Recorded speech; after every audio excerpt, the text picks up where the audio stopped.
Hello, and welcome to another installment of Tales and Tales, a summer reading program brought to you by the Alabama Public Library Service and Hale County Library. My name is Ian Crawford, and today I'm going to read the first chapter of Tale of Two Cities by Charles Dickens. Book the First, Recalled to Life. Chapter 1, The Period. It was the best of times. It was the worst of times. It was the age of wisdom. It was the age of foolishness. It was the epoch of belief. It was the epoch of incredulity. It was the season of light. It was the season of darkness. It was the season of hope. It was the winter of despair. We had everything before us. We had nothing before us. We were all going direct to heaven. We were all going direct the other way.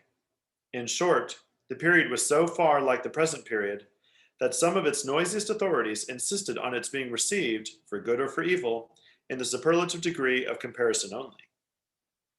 There were a king with a large jaw and a queen with a plain face on the throne of England. There were a king with a large jaw and a queen with a fair face on the throne of France. In both countries it was clearer than crystal that the lords of the state preserves of loaves and fishes, that things in general were settled forever. It was the year of our Lord 1775. Spiritual relations were conceded to England at that favored period, as at this.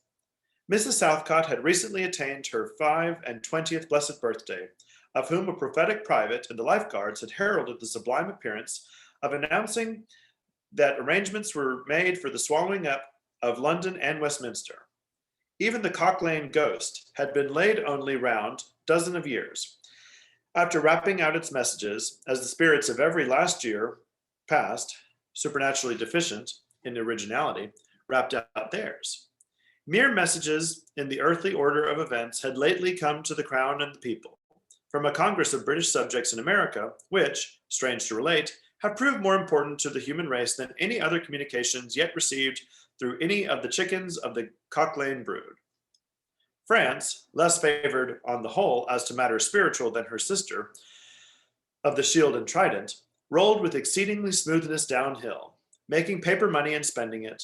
Under the guidance of her Christian pastors, she entertained herself, besides, with such humane achievements as sentencing a youth to have his hands cut off, his tongue torn out with pincers, and his body burned alive, because he had not kneeled down in the rain to do honor to a dirty procession of monks which had passed within his view, at a distance of some 50 or 60 yards.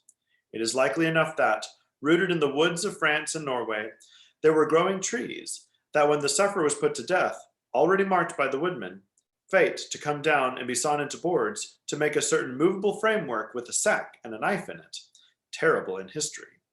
It is likely enough that the rough outhouses of some tillers in the heavy lands adjacent to Paris there were sheltered from the weather that very day, rude carts bespattered with rustic mire, snuffed about by pigs, and roosted in by poultry, which the farmer, Death, had already set apart to be his tumbrils of the Revolution.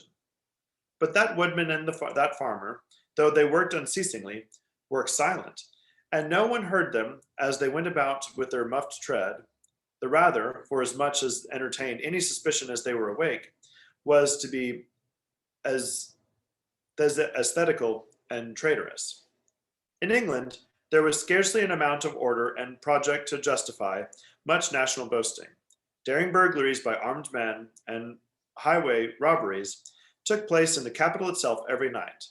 Families were publicly cautioned not to go out of town without removing their furniture to the upholsterers' warehouses for security. The highwayman in the dark as a city tradesman in the light, and being recognized challenged by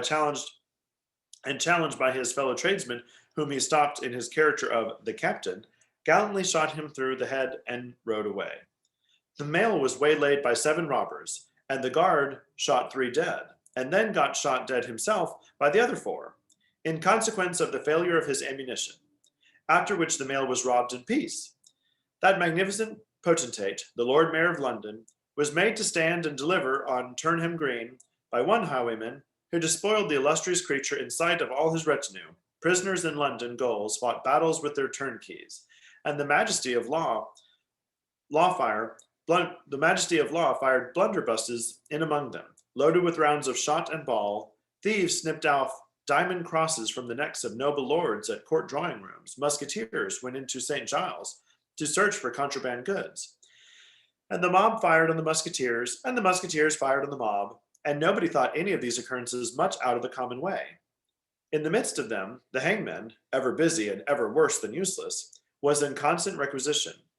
Now, stringing up long rows of miscellaneous criminals, now hanging a housebreaker on Saturday who had been taken on Tuesday, now burning people on the hand at Newgate by the dozen, and now burning pamphlets at the door of Westminster Hall, today taking the life of an atrocious murderer, tomorrow of a wretched pilferer who had robbed a farmer's boy of sixpence. All these things, and a thousand like them, came to pass and close upon the dear old year 1775. Environed by them, while the woodman and the farmer worked unheeded, those two of the large jaws, the other two of the plain and the fair faces, trod with stir enough, and carried their divine rights with a high head. Thus did the year 1775 conduct their greatnesses, and myriads of small creatures, and creatures of this chronicle among the rest, along the roads that lay before them. End of chapter.